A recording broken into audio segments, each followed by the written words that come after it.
സമരം ന്യായമാണ്. പക്ഷേ സമരം ഒരു ബന്ധായി മാറാൻ പാടില്ല. കേരളത്തിലെ ജനങ്ങളെ ബന്ദികളാക്കിയാണ് ഇന്നലെ ചെയ്തത്. വാസ്തവത്തിൽ ഞാൻ ഇന്നലെ ട്രെയിനിൽ പോയ ഒരാളാണ്. എത്രയോ ആളുകളാണ് കഷ്ടപ്പെടുന്നത്.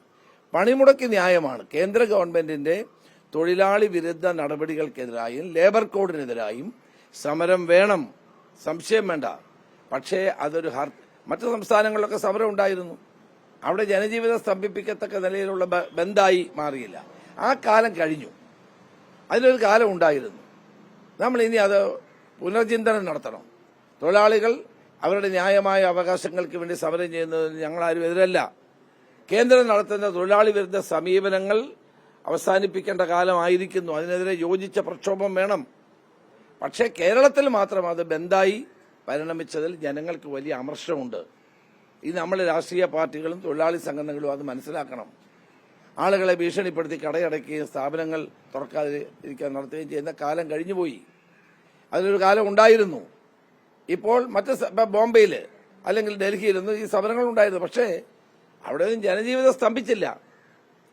കേരളവും ആ നിലയിലേക്ക് മാറണം. അതാണ് എല്ലാ രാഷ്ട്രീയ പാർട്ടികളും തൊഴിലാളി സംഘടനകളും ചിന്തിക്കേണ്ടതെന്നാണ് എന്റെ അഭിപ്രായം. ജാഥയൊക്കെ നടത്താം. ജാഥ നമ്മുടെ പൗര അവകാശമല്ലേ, അത് നടത്താം. പക്ഷേ അതൊരു ബന്ധായി ഹർത്താലായി രൂപാന്തരപ്പെടുന്നത് ശരിയല്ല. നമ്മൾ ഇനി ഒരു പുനർചിന്തനം നടത്തണം. ഞങ്ങളും നടത്തിയിട്ടുണ്ട് പണ്ട്. പക്ഷെ ഇനി ഒരു പുനർചിന്തനത്തിന് സമയമായി.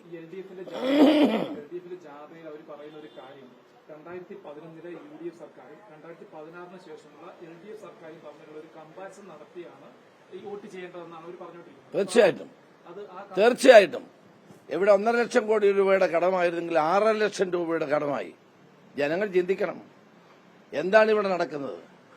ഇവിടെ സി ദിവാകരനും പറഞ്ഞ കാര്യം തന്നെയാണ് വീണ്ടും ആവർത്തിക്കുന്നത്. ഇവിടെ ഒരു ചുക്കും ചുണ്ണാമും ഉണ്ടായിട്ടില്ല കഴിഞ്ഞ 10 വർഷമായി. ഇവിടെ എന്താ നടന്നത്? യഥാർത്ഥ കമ്മ്യൂണിസ്റ്റുകാരും ഈ മൂന്നാം തുടർ ഭരണത്തിൽ ഇനി വോട്ട് ചെയ്യാൻ പോകുന്നില്ല. അതാണ് സത്യം. യഥാർത്ഥ കമ്മ്യൂണിസ്റ്റ് വിശ്വാസികൾ പോലും മടുത്തിരിക്കുകയാണ്.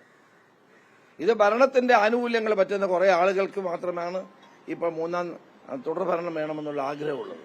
സാധാരണ ജനങ്ങളും യഥാർത്ഥ കമ്മ്യൂണിസ്റ്റുകാരും തുടർ ഭരണം ആഗ്രഹിക്കുന്നില്ല എന്നുള്ളതാണ് സത്യം.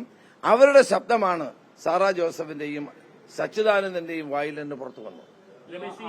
പുതിയുഗ യാത്രയിൽ വി.ഡി. സതീശന്റെ നേതൃത്വത്തിലുള്ള ജാഥയ്ക്ക് വലിയ രീതിയിലുള്ള പിന്തുണയാണ് ലഭിക്കുന്നതെന്ന് താങ്കൾ പറഞ്ഞു.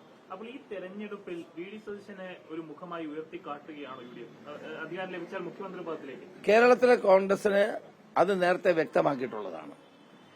അത് ഞങ്ങൾ നേരത്തെ മുഖ്യമന്ത്രി സ്ഥാനാർത്ഥിയെ പ്രഖ്യാപിക്കാറില്ല. കോൺഗ്രസ് ഹൈക്കമാൻഡ് തെരഞ്ഞെടുപ്പ് കഴിഞ്ഞത് അവർ തീരുമാനിക്കുമെന്ന് രാഹുൽ ഗാന്ധിയുടെ യോഗത്തിൽ വെച്ച് തന്നെ തീരുമാനിക്കപ്പെട്ടിട്ടുള്ള കാര്യമാണ്. അങ്ങനെ ഒരു തർക്കമോ ചർച്ചയോ ഇപ്പൊ ഇല്ല.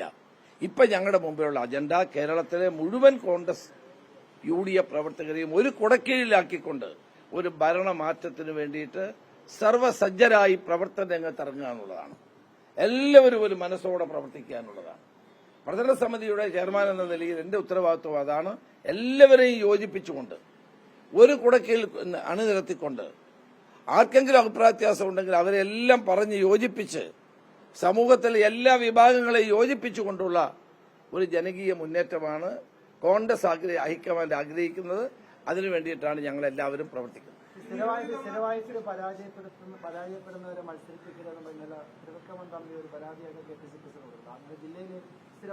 എനിക്കറിയില്ല. KPC പ്രസിഡന്റ് പരാതി ഇട്ടു, അദ്ദേഹത്തോട് ചോദിക്കും. പുതിയ KPC പ്രസിഡന്റ് ഉണ്ടാവും തെരഞ്ഞെടുപ്പിന് മുന്നോടിയായിട്ട്? എന്തിനാണ്?